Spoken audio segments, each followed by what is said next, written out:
할렐루야. 2부 예배 참여하신 우리 성도 여러분들 모두에게 하나님의 은혜와 축복이 충만하시기를 주님의 이름으로 축원합니다. 우리 옆에 분들에게 우리 인사하겠습니다. 이렇게 인사할까요? 안녕하십니까? 만나서 반갑습니다. 네. 이렇게 우리가 인사를 하죠. 그런데 보통 옛날에는 잘 주무셨습니까? 이렇게 인사를 해요. 왜냐하면 그 뜻은 밤새 별일 없으셨습니까? 그런 말이에요. 왜냐하면 그때는 시국이 어려울 때는 밤새 어려운 일도 많았거든요. 또 한때는 이렇게 인사도 해요. 진지 드셨습니까? 그런 인사도 있어요. 왜냐하면 과거에 어려운 시절에 밥 한 끼 제대로 못 먹고 사는 분들이 있었기 때문에 진지 잘 드셨습니까? 그게 인사였어요.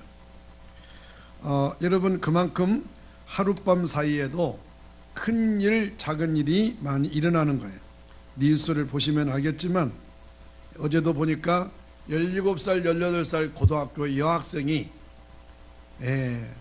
차를 렌탈해서 이렇게 렌터에서 차를 몰고 가다가 남의 가게에도 들이받고 또 이렇게 큰 사고도 만나는 그런 경우를 볼 수가 있어요.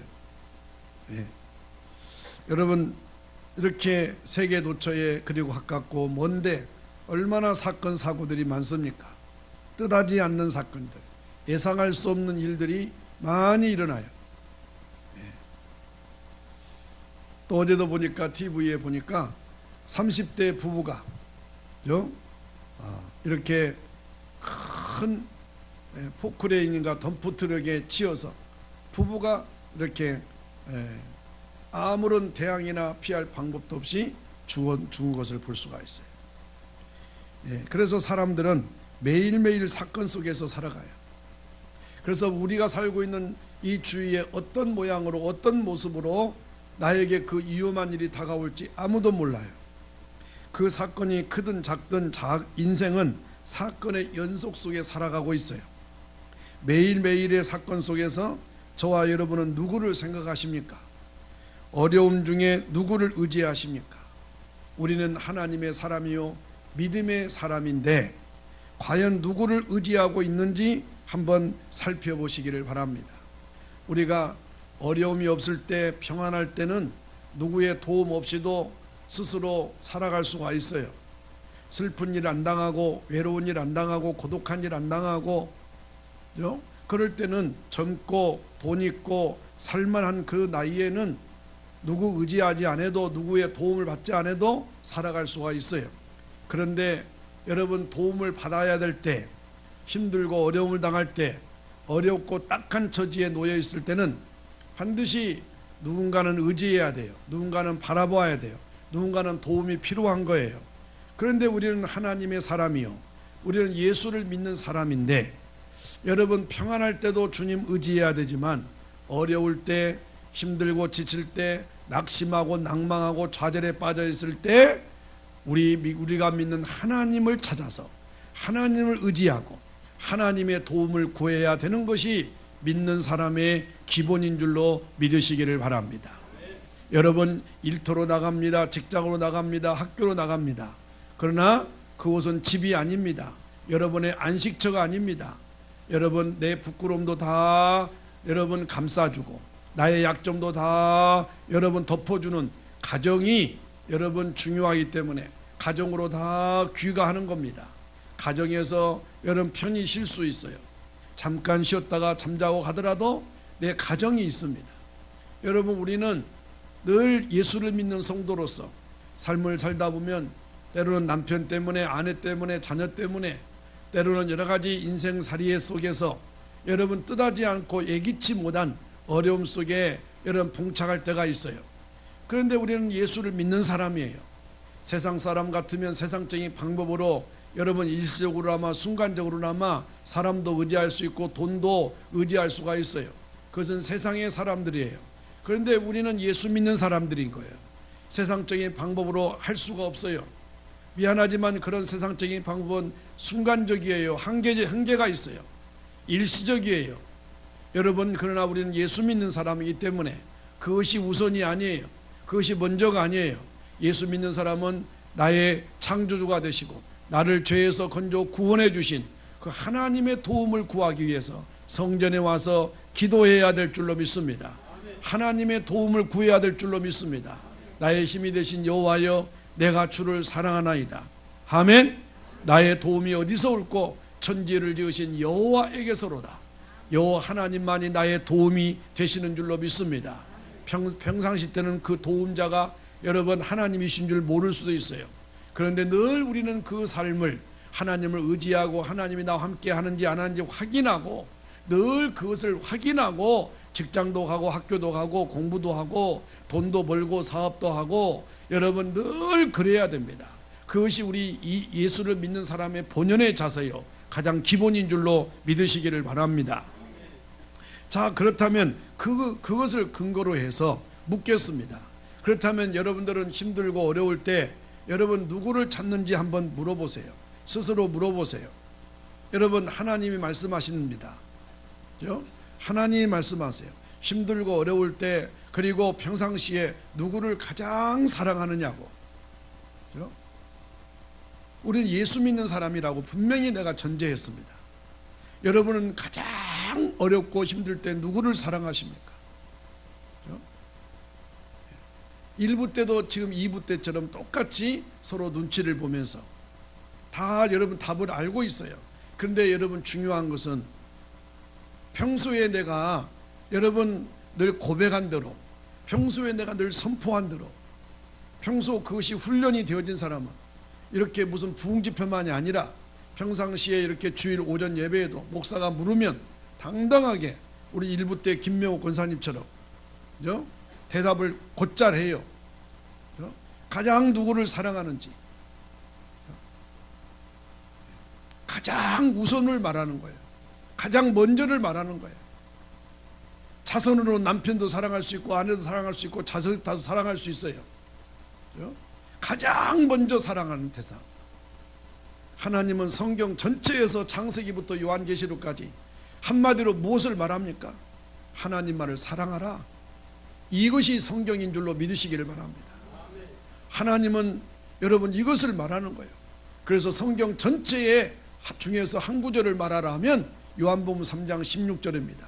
하나님이 세상을 이처럼 사랑하사 독생자를 주셨으니 이는 저를 믿는 자마다 멸망하지 않고 영생을 얻게 하려 하십니다. 하나님은 사랑이십니다. 하나님은 우리를 위해서 우리 때문에, 우리의 죄 때문에 하나님의 아들 하나밖에 없는 예수 그리스도를 십자가에 못 박혀 죽게 하시면서까지 우리를 구원하셨어요. 그래서 하나님도 우리에게 말씀하는 거예요. 내가 너를 위해서 내 아들 독생자까지 죽인 나를 사랑해라. 나만을 사랑해라. 나를 최우선으로 사랑해라. 나를 가장 먼저 사랑해라. 성경 전체는 그것을 말하는 거예요. 여러분 10년 20년 예수를 믿어도 그것을 모르면 여러분 남편이 우선이고 아내가 문제고 내가 낳은 새끼가 우선인 줄 알아요. 미안하지만 여러분 그것들은 다, 그런 대상들은 다 한시적이에요. 일시적이에요. 순간적이에요. 내가 그렇게 나를 키워줬던 어머니도 지금 여러분 세상 떠날 수 있고 아버지도 세상 떠날 수 있어요. 여러분 그렇게 100년 계약을 하고 여러분 결혼한 그 남편도 이혼도 할 수 있고 헤어질 수도 있어요. 먼저 세상 떠날 수도 있어요.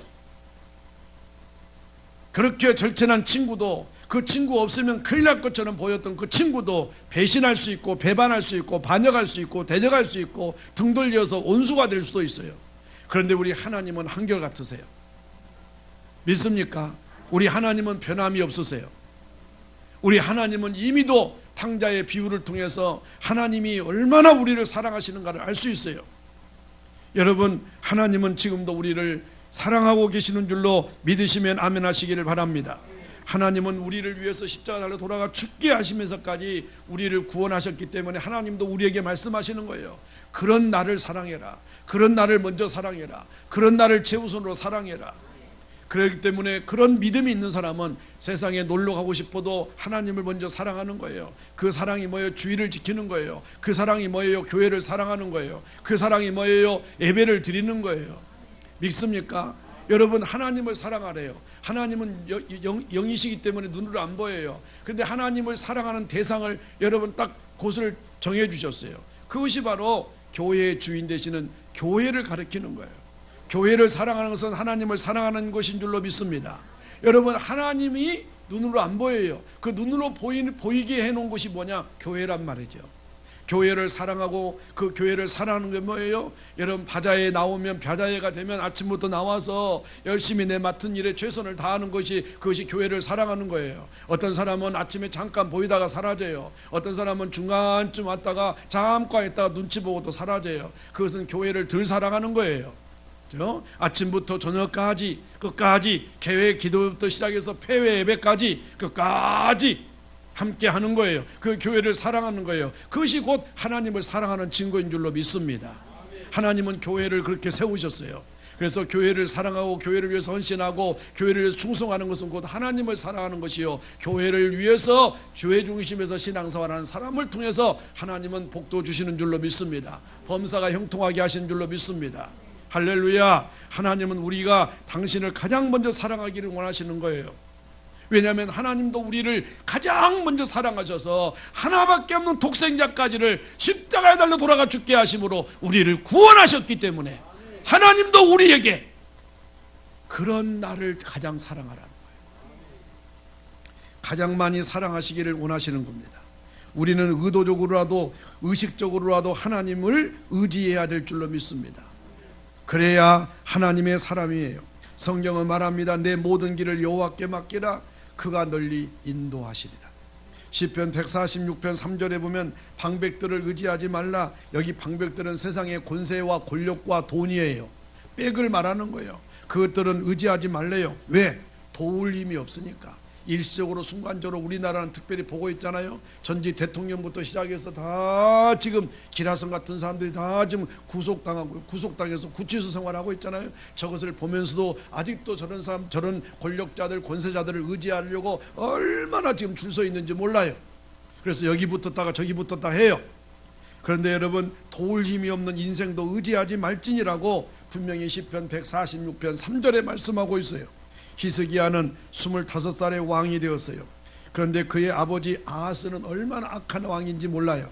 온갖 우상 숭배를 전국적으로 다 세워서 그 우상을 숭배하고요, 산당을 세우고요, 여러분 막 아세라 목상을 세우고요, 온갖 우상은 얼마나 많은 종류를 가지고 다 우상이라고 하는 우상은 다 세웠어요.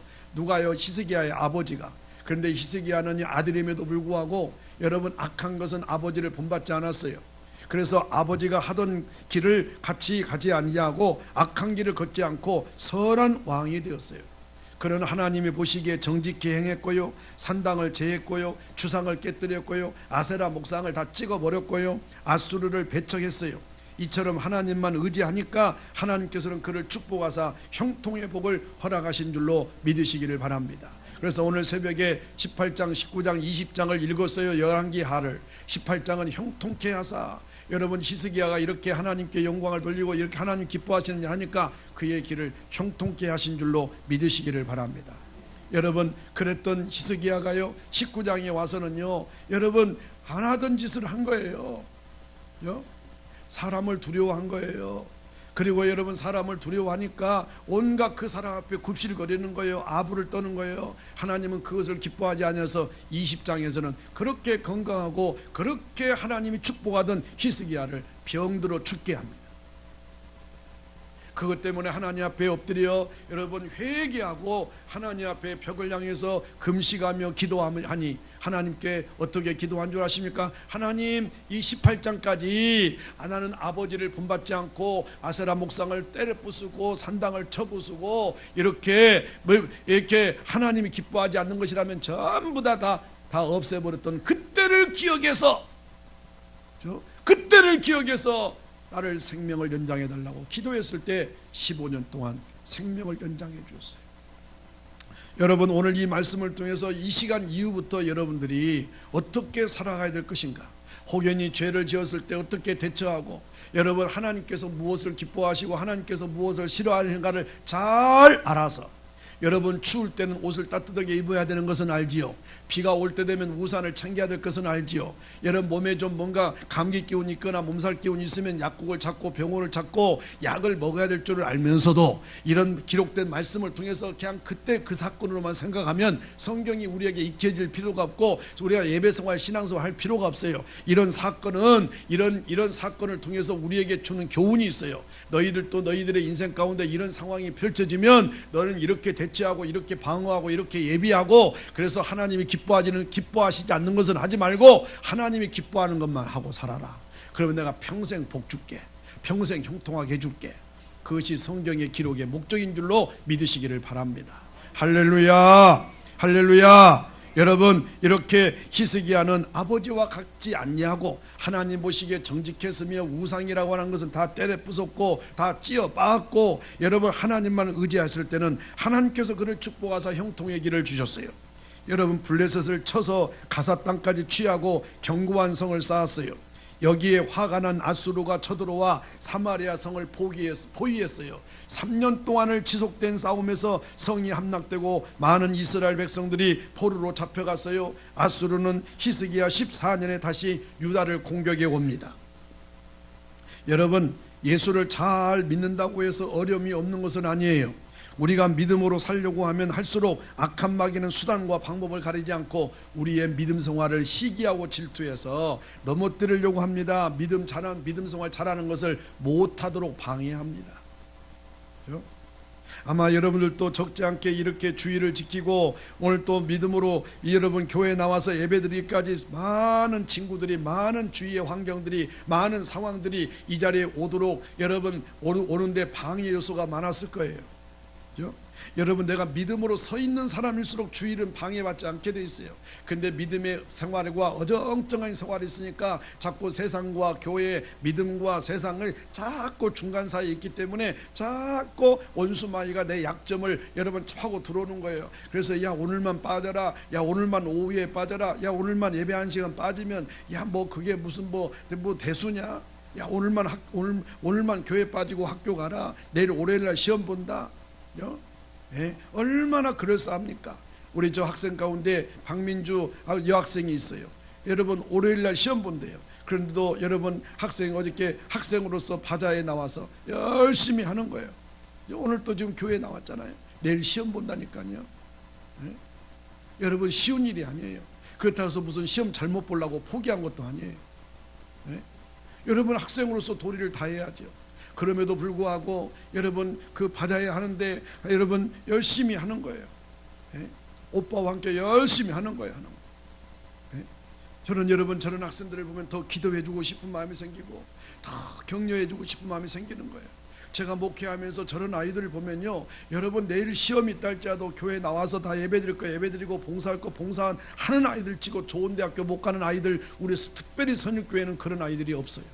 주일 다 지키고요, 학생부 예배 토요 예배 다 나오고요, 여러분 청년부 예배 토요일 다 나오고요. 그런 아이들일수록 여러분 좋은 대학교 다 들어갔고요, 여러분 봉사했다는 것 때문에 주일 지키는 것 때문에 오후에 빠진 것 때문에 대학교 낙방했다, 여러분 그런 학생들 없어요. 우리 교회 선율교회 특징이 그거예요.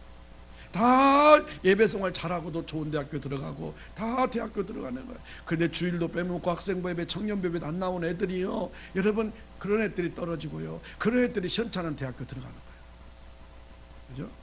그게 우리 선율교회의 장점이에요. 장점. 무엇을 말합니까? 하나님이 살아계신다는 거예요. 그죠? 하나님을 믿고 하나님을 의지하면 손해볼 것처럼 보이고, 여러분 사람들 관계 속에서는 바보처럼 보이고 뒤처진 것처럼 보여도 하나님은 약한 자를 들어서 강하게 하십니다. 하나님은 부끄럽게 여기십니다. 미련한 사람을 들어서 지혜롭다고 교만 떠는 사람을 부끄럽게 하시는 하나님의 역사를 믿으시기를 바랍니다. 여러분 마귀의 공격이 강하면 강할수록 우리는 더 강력한 믿음을 발동시켜야 될 줄로 믿습니다. 참으로 어렵고 험난한 때 왕이 되어서 하나님의 뜻대로 살려고 몸부림을 쳤던 히스기야가 어려움을 당했을 때 어떻게 여러분 대처했고 어떤 결과를 낳았는지를 오늘 본문을 통해서 잘 살펴보면서, 여러분 그 당시의 사건을 보지 말고 현재 나의 모습과 내일부터 살아갈 내 인생 가운데 우리 이런 상황이 여러분 닥칠 때에 나는 어떻게 대처할 것인지, 그렇게 했을 때 결과가 무엇인가를 오늘 본문을 통해서 깨닫고, 여러분 오늘 이 순간이 여러분의 인생 가운데 큰 대전환이 되시기를 주의 이름으로 축원합니다. 여러분 지금 히스기야는 굉장한 어려움에 처했어요. 지금 다 백성들은 포로로 잡혀가 있고요, 계속해서 그것으로 끝나지 않고 계속 어려움에 처했습니다. 여러분 히스기야는 그때에 아수르를 두려워했어요. 지금까지는 여러분 영과 육을 책임지시는 하나님만 두려워했어요. 그런데 그렇게 믿음으로 살던 히스기야도 여러분 그런 어려움이 계속해서 겹치고 겹칠 때 아수르, 즉 세상의 것들을 의지했어요. 세상의 왕을, 세상을 의지했어요. 여러분 지금 히스기야는 왕이에요. 그런데 지금 아수르, 여러분 사내립을 의지한 거예요. 두려워한 거예요. 사람의 신앙이 좋고 나쁘면 언제 알 수 있느냐? 위기를 당할 때 확실히 나타나요. 하나님은 우리에게 더 큰 복을 허락하시고자 때로는 고난을 통해서 연단하시기도 하세요. 때로는 악한 원수 마귀가 환경이나 사람을 통해서 우리의 신앙을 방해하기도 해요. 여러분 성경에 가장 고난을 많이 겪었던 사람이 있는데 욥이라는 인물이에요. 욥은 신앙이 훌륭한 것은 그가 끝까지 하나님을 의지했다는 거예요. 따라서 하겠습니다. 신앙생활은 끝까지 하는 것이다. 여러분 끝까지 하는 사람이 한 분야에 성공한다는 것 아십니까? 예? 끝까지 하는 사람. 그래서 저는 목회하면서 하나님 앞에 늘 이렇게 기도해요. 하나님 한결같은 목사가 되게 해주세요. 신실한 목사가 되게 해주세요. 성실한 목사가 되게 해주세요. 그죠? 한결같은 사람. 그래서 저는 저 어렸을 때부터 교회 다닐 때, 교회 다닐 때부터 지금까지 나를 점검해 봐요. 혹시라도 내가 어느 시점에 어느 때에 청소년기인가 청년기인가 지금까지 쭉 봤을 때 저는 하나님 앞에 감사하게도 어렸을 때부터 지금까지 그 열정과 그 뜨거움이 참 하나님 앞에서 정말 열정적이었어요. 하나님 앞에서. 그래서 나는 그것 때문에 그때를 늘 생각하면서 혹시라도 그 부분 때문에, 그 상황 때문에 여러분 어떤 지금의 목회 현실 속에 힘들고 어려운 때 혹시라도 인간적인 방법이나 사람의 방법이나 사람을 두려워하거나 인간적인 방법으로 꾀를 피우거나 요령 피우는 데 있어서 혹시라도 하나님이 기뻐하지 않는 일이라면 철저하게 회개하고 하나님 앞에 곧바로 엎드리는 것이 저에게 있어서 아름다운 모습이라고 생각할 수 있어요. 지금도 그렇게 하려고 애를 쓰지만 사람이기 때문에 때로는 실수할 때도 있고 약한 마음 먹을 때도 있고요. 그럴 때마다 때로는 여러분 사람에게 당하기도 하고 그러다 보면 때로는 또 하나님 앞에 목사로서 어려움을 겪기도 해요. 그것은 내가 실수하고 내가 잘못해서 하나님 앞에 잘못한 부분 때문에 혹시라도 나의 연약함과 부족함 때문에 우리 성도들이 어려움을 당할까 봐. 왜냐하면 이판선 목사라는 사람은 내 개인의 사람이 아니에요. 하나님이 쓰시는 공인이거든. 선율교회 대표성을 띠고 있거든. 그렇기 때문에 목사가 잘못하면 성도들이 어려움을 당해. 목사가 잘못하면 하나님이 교회를 치는 거예요. 성도들을 치시는 거예요. 그렇죠? 여러분 욥은 한결같았어요. 왜 그러냐면 욥은요, 여러분 그 엄청난 재산을 하루아침에 다 잃어버렸어요. 10자녀가 있었는데요, 여러분 10자녀를 하루아침에 다 하나님이 데려가신 거예요. 온몸은 또 만시장이 안에서 악창이 터졌어요. 기와장으로 긁어야만 그 고통을 겨우 견딜 수가 있었어요. 여러분 그런 어려움 속에 있을 때 한 이불을 덮고 사는 아내는요, 믿음이 없어서 욥을 저주하고 떠난 게 아니에요. 욥의 아내도 믿음을 지키려고 했을 거예요. 그런데 남편이 워낙 그렇게 고지식하게 하나님만 믿고 하나님만 의지하니까 너무 어려움을 처할 때 인간적인 방법도 있을 텐데 그런 인간의 방법으로는 전혀 사용하지 않고 오직 일편단심 하나님만 고지식하게 믿고 의지하고 그 어려움을 통해서도 그 어려운 상황 중에도 세상적인 방법 택하지 아니하고 고지식하니까 욥의 아내는 욥의 아내 남편 욥에게 당신 믿는 하나님 한번 끝까지 한번 믿어보라고 저주하고 도망쳤어요. 여러분 이런 상황에 친구들은 어떻습니까? 욥의 친구는 3명이나 있었는데요, 그렇게 친한 친구들이 있었어요. 그런데 욥이 어려움을 당하니까요, 그렇게 친했던 친구들도 뭐라고 하는지 아십니까? 혹시라도 너는 우리가 모르는 죄를 지어서 그렇지. 여러분 고난이 왔을 때, 어려움이 왔을 때 왜 사람들은 꼭 죄와 연관시키는지 모르겠어요. 아니 여러분, 하나님이 축복하시려고 그렇게 연단을 주시도 하고 어려움도 줄 수 있어요. 물론 죄 때문에 오는 것이 많은 분량을 차지해요. 욥의 친구들도 그렇게 지나다고 하면 여러분, 욥이 그동안 욥으로부터 도움도 많이 받았을 거예요. 왜냐하면 욥은 동방의 의인이었고요, 여러분 믿음과 함께 갑부였어요. 그 친구들이 욥에 많은 도움을 받았을 거예요.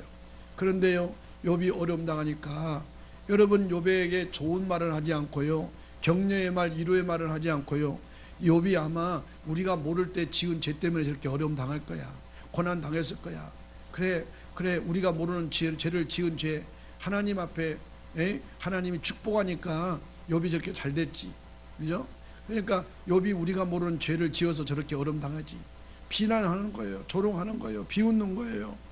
여러분, 진짜 친구 중에 친구는 누굽니까? 어려움 당할 때 함께 하는 것이 진짜 친구 아닙니까? 교회도 마찬가지고 가정도 마찬가지예요. 그래서 여러분, 목사가 주례할 때 꼭 묻는 것이 있잖아요. 꼭 고백하는 것이 있잖아요. 꼭 여러분 서약하는 것이 있잖아요. 이 옆에 있는 남편이 건강할 때나 건강하지 않을 때나, 어려움 당할 때나 어려움이 없을 때 생사고락을 일편단심 함께 하겠느냐. 또 아내에게 남편에게 묻는 거예요. 이 옆에 있는 아내가 건강할 때나 건강치 못할 때나, 즐거울 때나 즐겁지 않을 때나, 그죠? 항상 일편단심 이 아내만을 사랑하고 이 아내에 대해서 아내를 위해서 남편으로서 대의를 지키겠느냐, 서약하잖아요.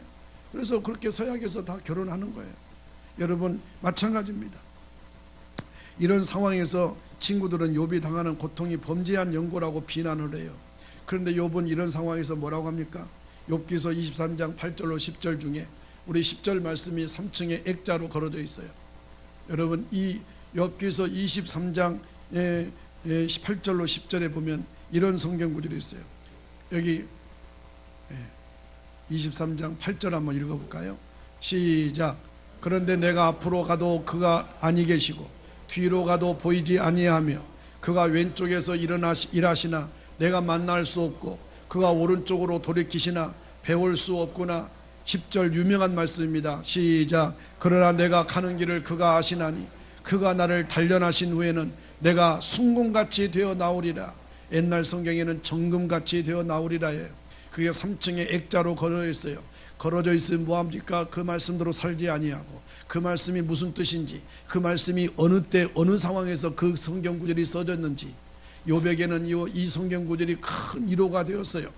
사랑하는 여러분, 바로 욥이 너무나도 어려움과 환난을 당할 때에 여러분, 하나님을 찾아도 보이지 않고요, 여러분 만날 수도 없고요, 여러분 배울 수 없다고 말하는 거예요. 그러나 내가 가는 길을 그가 아시나니 그가 나를 단련하신 후에는 내가 정금같이 순금같이 되어 나오리라.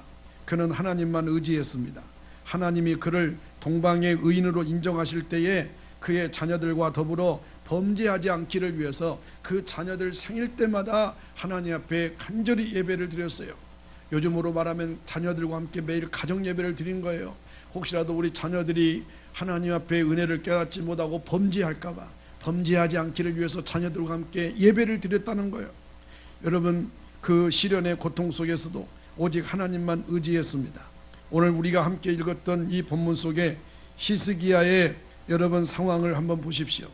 아수르가 유다를 침공하니까 신앙적으로 그렇게 훌륭했던 히스기야는 힘없이 약해졌어요. 유다 왕 히스기야가 라기스로 보내어 아수르 왕에게 이렇게 말하지요. 열왕기야 18장 14절로 16절에 보면 이런 내용이 나옵니다. 여러분, 이런 내용은요, 우리가 그냥 언뜻 지나가다가는 몰라요. 그렇죠? 이런 내용으로 우리 열왕기야 18장 14절로 16절 말씀 다 같이 찾아서 읽어보겠습니다. 성경 자막을 좀 빨리빨리 띄워주세요. 시작. 유다 왕 히스기야가 라기스로 사람을 보내어 아수르 왕에게 이르되 내가 범죄하였나이다. 스톱. 자, 여기 내가 범죄하였나이다, 하나님께 내가 범죄하였나이다 보통 말하잖아요. 지금 여기 히스기야는 그렇게 믿음 좋고 그렇게 승승장구하던 믿음의 사람 히스기야가 지금 유다의 왕 히스기야가 라기스로 사람을 보내어 아수르 왕에게 말하는 거예요. 아수르 왕이 누굽니까? 세상 왕인 거예요. 아수르 왕에게 이르되 내가 범죄하였나이다. 우리는 하나님께만 범죄했다고 죄를 회개해야 되는데 아수르 왕에게 내가 범죄하였나이다. 그 다음에 읽겠습니다. 시작. 나를 떠나 돌아가소서. 왕이 내게 지우시는 것을 내가 당하리이다 하였더니 아수르 왕이 곧 은 300달란트와 그 30달란트를 청하여 유다 왕 히스기야에게 내게 한지라. 자, 지금 여러분 아수르 지금 이 왕이 말이죠. 지금 히스기야에게 나에게 은 300달란트와 금 30달란트를 정해놓고 달라는 거예요. 왜? 네가 잘못했으니까. 히스기야가 잘못한 게 뭡니까? 여러분 우상을 때려 부수고 산당을 다 제하해버리고 아버지가 악한 짓을 했던 것을 다 없앴던 거, 그것을 말하는 거예요.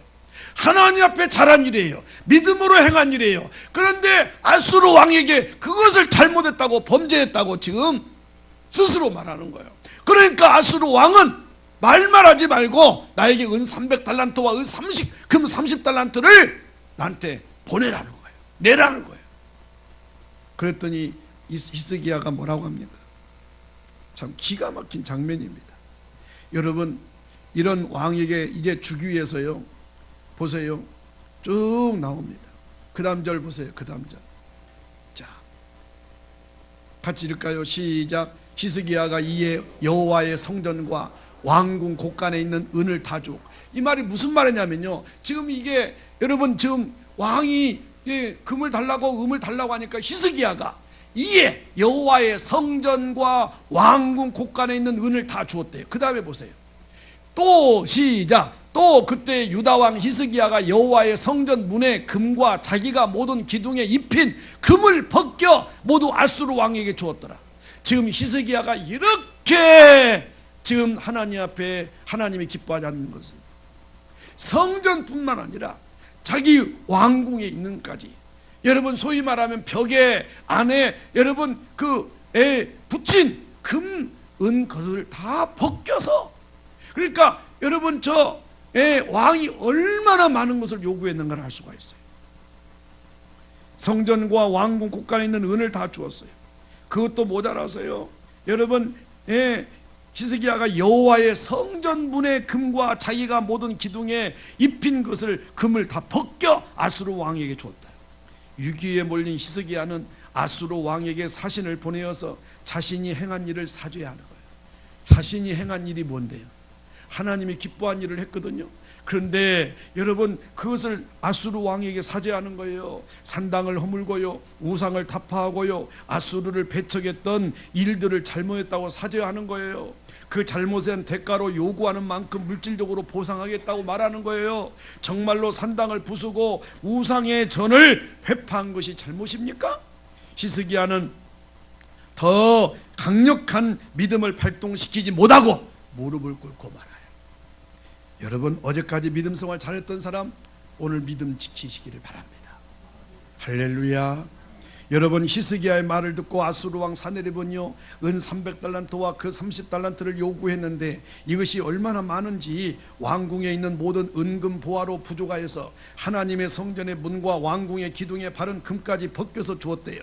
히스기야 생각에는 뇌물을 여러분 한 무덩이 안겨주면 이 아수르 왕이 물러가겠지 생각했어요. 사네립은요, 뇌물은 뇌물이고 여러분 다시 이스라엘을 공격했어요. 뇌물은 뇌물대로 받고 히스기야는 그 뇌물을 주면 더 이상 공격에 오지 않을 것이라고 생각하고 준 거예요. 그런데 여러분 이 사네립은 아수르 왕은요 뇌물은 뇌물대로 받고 다시 이스라엘 공격이 왔어요. 히스기야가 펼친 인간적인 방법, 뇌물 정책은 실패한 거예요. 무엇을 말합니까? 우리가 신앙생활을 하다가 어려움을 만나면 우상에게로 되돌아가거나 퇴보하면 물질적으로 재산상으로 손해볼 뿐만 아니라 유익이 전혀 없다는 사실이에요. 히스기야가 처한 입장을 보십시오. 열왕기하 19장 1절로 3절에 보시면 이런 말씀이 있습니다. 여러분 기가 막힌 장면이 나옵니다. 그렇죠? 1절부터 3절까지 좀 읽겠습니다. 집중하겠습니다. 중요한 겁니다. 여러분과도 관련된 겁니다. 시작. 히스기야가 왕이 듣고 그 옷을 찢고 굵은 배를 두르고 여호와의 전에 들어가서 왕궁의 책임자인 엘리야김과 서기관 셈나와 제사장 중 장로들에게 굵은 배를 둘려서 아모스의 아들 선지자 이사야에게로 보내매 그들이 이사야에게로 이르되 히스기야의 말씀이 오늘은 환난과 징벌과 모욕의 날이라 아이를 낳을 때가 되었으나 해살할 힘이 없도다. 여러분, 이 열왕기하 19장 1절로 3절의 말씀을 통해서 우리에게 교훈해 주는 것, 제가 요즘에 자주 사용하는 여러분의 팁을 드리겠습니다. 이런 지경에 오기 전에 평소에 여호와를 찾고 깨어서 기도하며 하나님을 의지하며 열왕기하 19장 1절로 3절의 지경에 안 이릅니다. 근데 우리는 꼭 이런 지경에 이르러서야 그나마도 히스기야는 20장에는 여러분 하나님이 이것 때문에 이 19장 말씀 때문에 20장에는 죽을 병을 줍니다. 그것 때문에 죽을 병이 이랬을 때 히스기야는 하나님 앞에 옛날에 믿음으로 살았던 것을 주워가셔서 나를 좀 살려주세요 하나님 앞에 기도했을 때 그것도 또 이사야 선지자를 통해서 여러분 살려줘요. 그래서 15년 동안 생명 연장 받습니다. 이 부분을 중요하게 생각하셔야 돼요. 히스기야는 그나마도 이렇게 19장 1절로 3절의 말씀 여호와의 전을 찾았다. 나중이라도 찾고 나중이라도 하나님 앞에 나와 기도하면 하나님이 회생의 기회를 주지만 여러분 대부분 사람들은 그렇지 않습니다. 저는 이 말씀을 통해서 우리 성도들을 늘 생각하곤 합니다.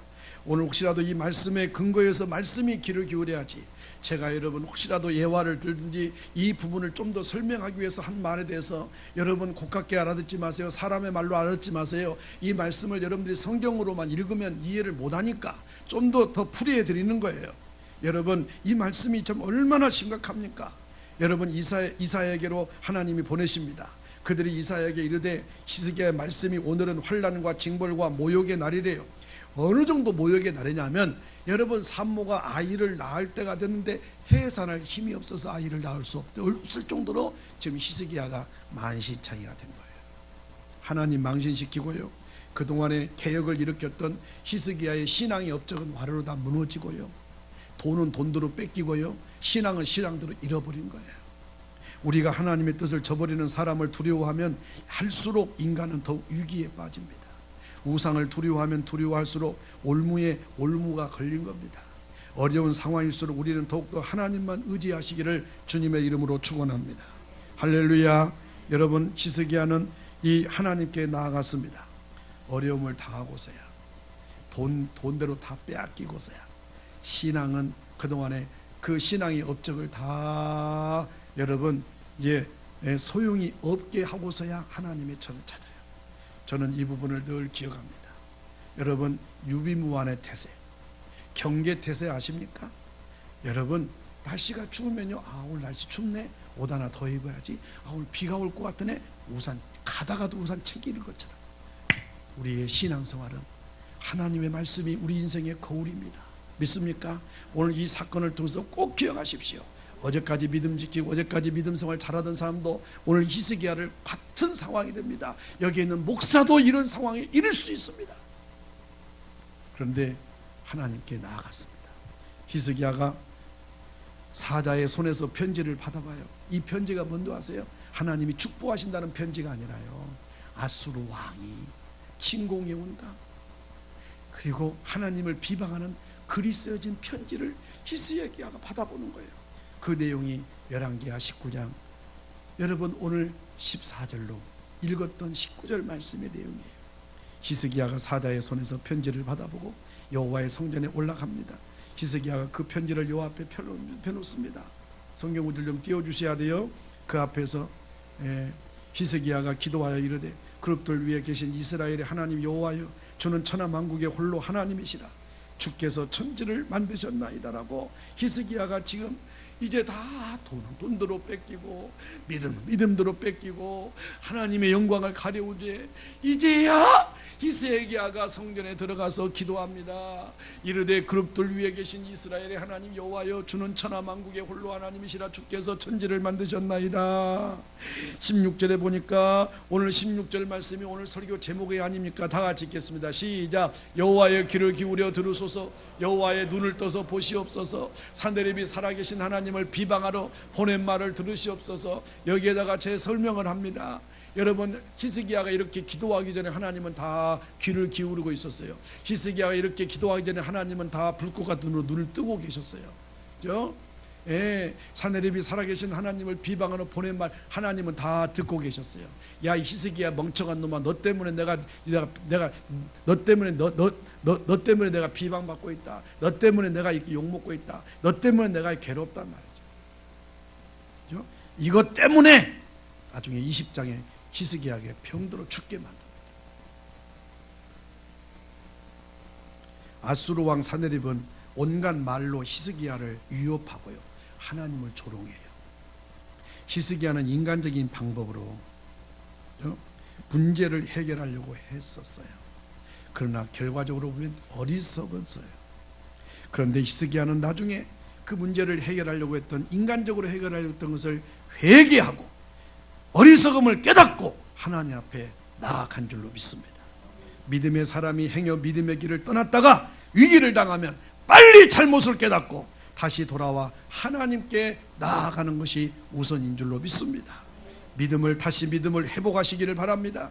히스기야는 아수르 왕 사내립의 편지를 하나님 앞에 펼쳐놓았다는 거예요. 이 말은 무슨 말이에요? 여러분의 어려운 상황, 여러분의 괴로운 상황, 여러분의 가정 형편, 남편의 문제, 자녀의 문제, 여러분 괴롭고 피곤하고 지쳐있는 것들을 다 글로 써서 하나님 앞에 나와서 기도하라는 거예요. 사람에게 하소연해 보세요. 창피당합니다. 자존심 상합니다. 부끄럼 당합니다. 하나님 망신시키는 일입니다. 그렇다고 해서 그 사람이 내 문제 내 사정 들어주는 것도 아니에요. 오히려 나를 무시해요. 나를 멸시해요. 나를 가볍게 봐요. 그런 짓을 왜 합니까? 하나님 앞에 나오면 나를 무시하지 않고 나를 격려해 주시고 나를 안아주시고 나를 인정해 주시고 나를 존중해 주시고, 이제라도 네가 오기를 잘했다. 나는 너는 못 볼 줄 아는데 죽은 줄만 아는데 살아왔으니 나는 너에게 아무런 대가도 바라지 않는다. 돌아온 것만 해도 감사하다. 이놈의 내 자식아.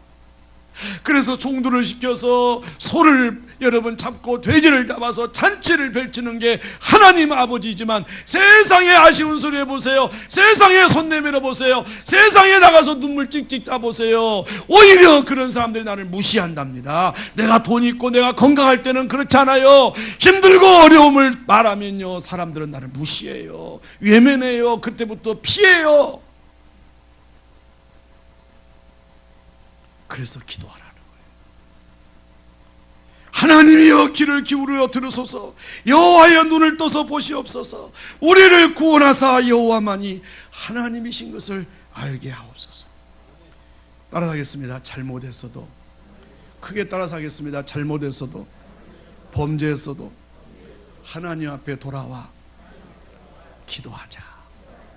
범죄했을지라도 이 가운데서 지난 한 주간 동안 눈으로 입으로 마음으로 생각으로 죄 지었지 않은 사람 누가 있어요? 죄 짓지 않은 사람 한번 손 한번 들어보실래요? 눈으로 죄 안 지은 사람 있습니까? 마음으로 죄 안 지은 사람 있습니까? 여러분의 사정을 하나님께 아뢰십시오.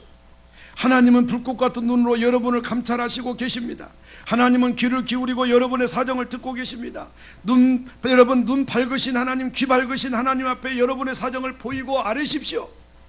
그랬을 때 기도의 응답의 결과는 하나님의 사람이 왔습니다. 하나님의 사람이 누구예요? 이사야 선지자. 하나님의 사람이 누구예요? 목사님이에요. 하나님의 사람이 누구예요? 주의 종이에요. 그죠? 여러분, 우리 19장 20절을 다 같이 한번 읽어볼까요? 19장 20절 이런 말씀이 있어요. 시작. 아모스의 아들 이사야가 히스기야에게 보내 이르되, 이스라엘 하나님 여호와여 말씀이 네게 아수르 왕 사내립 때문에 내가 기도하는 것을 내가 들었노라. 내게 기도하는 것을 내가 들었노라 하셨나이다. 아멘. 기도하면 하나님의 사람이 옵니다. 하나님이 보내서 오십니다. 내게 기도하는 것을 내가 들었노라. 하나님은 우리가 성전에 나와서 기도하는 것을 다 들으실 줄로 믿습니다. 할렐루야. 들었다는 것은 문제 해결의 시작입니다.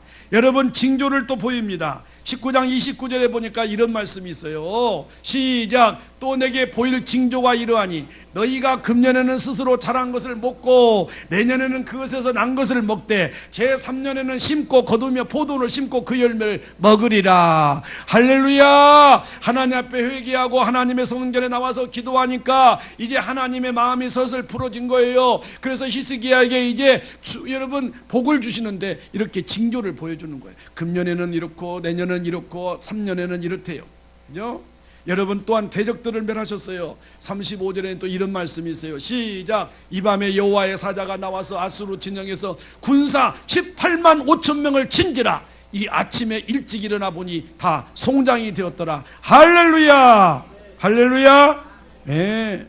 여러분 하나님이 얼마나 기뻤으면 범죄했음에도 불구하고 잘못을 저질렀음에도 불구하고 여호와의 전에 나와서 기도하니까 하나님의 마음이 풀리니까 하나님께서 이렇게 축복해 주시는 거예요.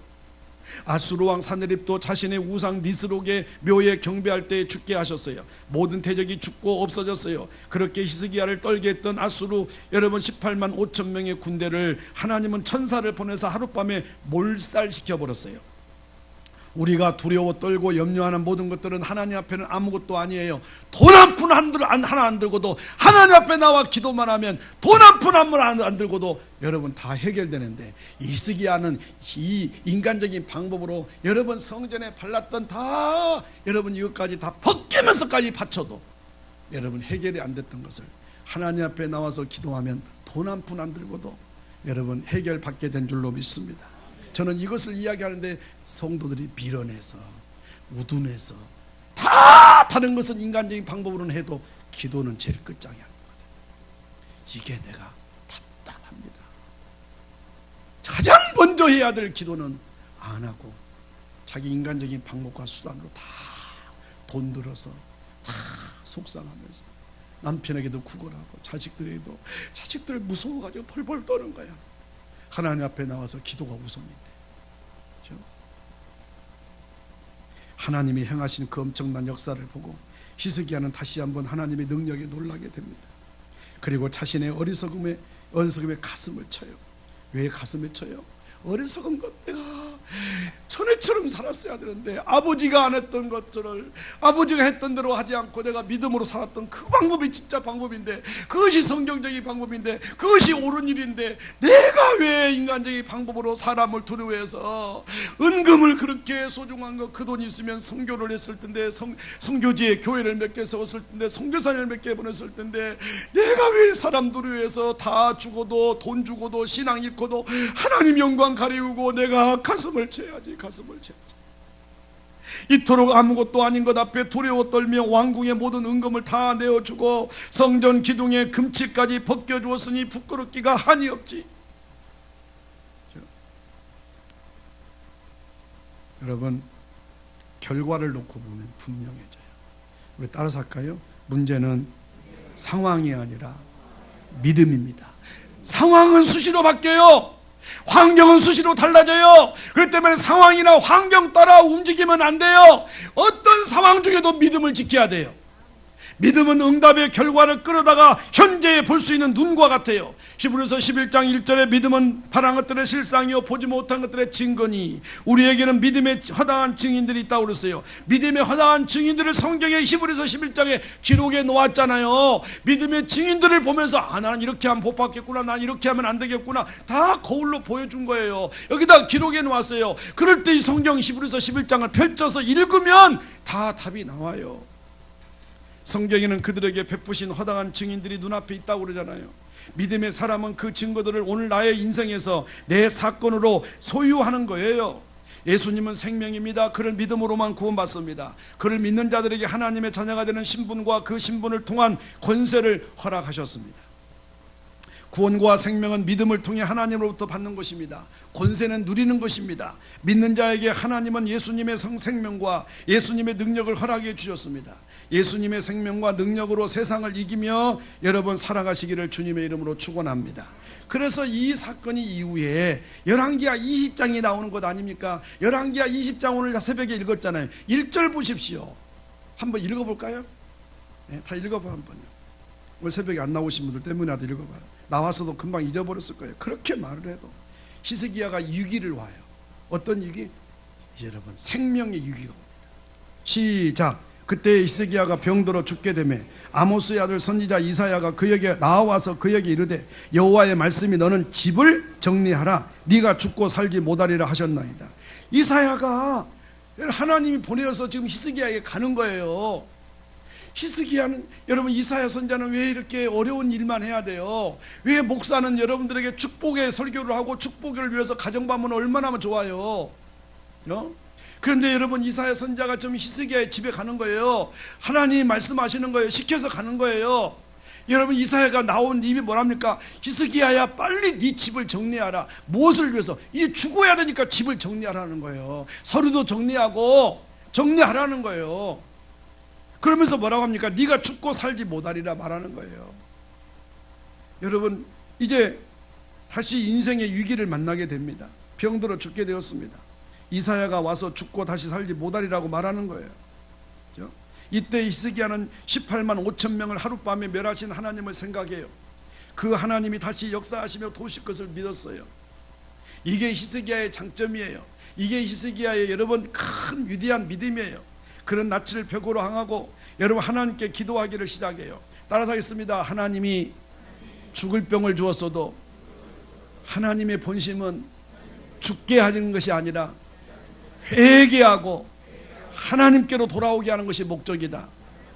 히스기야는 그 하나님의 마음을 안 거예요. 히스기야는 그 하나님의 뜻을 알았기 때문에 좌절하지 않고 낙심하지 않고 전에 18만 5천 명을 하룻밤에 멸하신 하나님을 생각했어요. 하나님이 다시 역사하시면 죽을 병을 줬어도 하나님은 다시 살리실 것을 믿었어요. 그래서 히스기야는 낙심하지 않고 낯을 벽으로 향하고 하나님께 기도하기를 시작합니다. 주여 나를 보시고 기여가 없어서 히스기야는 드디어 15년 생명이 연장된 것을 약속받게 됩니다. 이사야를 통한 응답을 받고 약속을 받고 히스기야는 확실한 증거를 요구해요. 하나님은 아하스의 일령표가 뒤로 10도 물러가게 합니다. 표적으로 보장하셨어요. 우리는 하나님만 의지해야 됩니다. 우리가 당한 어려움들은 기도의 제목이에요. 여러분, 가정에 무슨 일이 일어나고 있습니까? 우연으로 생각하지 마세요. 의뢰 있는 일로 생각하지 마세요. 목사가 볼 때는, 여러분들이 볼 때는 그게 아니에요. 남편이 속세이고 자녀들이 여러분 똑같은 정상적으로 학교에 수업료 등록금을 내고도 다 우유값 밥값을 다 내고도 왜 그렇게 성적이 떨어지고요? 왜 여러분 성격도 공부는 잘하고 뭐 학교는 잘 다니는데 왜 성깔이 그렇습니까? 부모 말도 안 듣고요. 왜 그렇습니까? 다 컸는데 왜 부모 말을 안 듣고요? 부모한테는 막 큰소리 빵빵 치고요, 혈기 부리고 화내고 왜 그렇습니까? 그것이 우연으로 생각합니까? 그냥 청소년 사춘기로 생각합니까? 반항기로 생각합니까? 천만만만이요. 다 기도의 제목이랍니다. 우리가 당한 어려움들은 기도의 제목이에요. 우리는 기도할 수 있는 신분을 부여받았어요. 여러분, 힘들고 지쳤을 때 하나님 의지하며 그 하나님 앞에 나와 기도할 수 있다는 것이 얼마나 큰 축복인지 그것을 깨닫지 못한다는 거예요. 이 신분에는 권세가 주어집니다. 여러분, 예수 믿고 구원받은 자는 다 하나님의 자녀의 권세가 임한 줄로 믿습니다. 그 권세를 가지고 하나님 앞에, 우리 요즘에 노인대학에서 인기 있는 당당하게 기도하세요. 당당하게. 날마다 징징 짜면서 교회 나오지 말고 당당하게 어제 바다에 참석해서 아침부터 저녁까지 헌신했던 것을 좀 기억해 주시옵소서. 노인대학 봉사했던 것을 기억해 주시옵소서. 주일 지킨 것을 좀 기억해 주시옵소서. 당당하게 기도하면 하나님은 그 앞에 꼼짝 못하고, 그래 내가 또 들어줄게. 너 바쁜 중에도 했지, 너 힘든 중에도 했지, 너 허리 아픈 중에도 너 노인대 가서 봉사했지, 그래 내가 그때를 기억한다. 너 지금 잘못했을지라도 너 그때 잘한 것 때문에 내가 살려줄게, 내가 고쳐줄게. 할렐루야. 여러분, 하나님은 그런 하나님이에요. 벌이 목적이 아니에요. 저와 여러분 모두가 이 신분과 권세를 확신함으로 기도하여 하나님께서 베푸신 놀랍고 크신 주님의 은혜를 체험할 수 있는 축복의 사람들이 되시기를 주의 이름으로 축원합니다. 기도하겠습니다.